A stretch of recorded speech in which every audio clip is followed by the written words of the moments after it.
সবার কাছে ভালো হতে যাবেন না। দু একজন আপনাকে মন্দ বললে ক্ষতি কি? কোথাও কোথাও নিজের ভালোর জন্য মন্দ হয়েই থাকলেন না। শুনুন, সব জায়গায় চুপ থাকবেন না, জবাব দিতে শিখুন। কাজ জানেন বলে সকলেরই কাজ করে দিতে হবে তার কি মানে আছে? করতে ইচ্ছে না হলে করবেন না। যাকে টাকা ধার দেবেন তার থেকে ফেরত চাইতে শিখুন। না চাইলে বেশিরভাগ মানুষ নিজে থেকে কিছুতেই দেবে না। ভালোবাসেন মানে তার অন্যায় আবদার মেনে নেবেন কেন? মুখের ওপর না বলতে শিখুন। হেসে হেসে কথা বলে সকলের সামনে যে আপনাকে ছোট করে দেয় তার সম্মানের কথা ভাববেন না।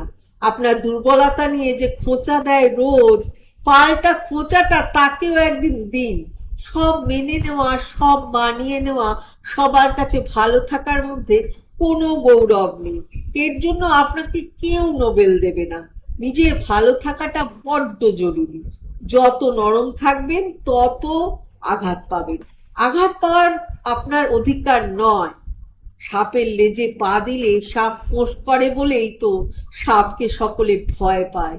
এ জীবনে সবার কাছে আপনি ভালো হতে পারবেন না কখনোই।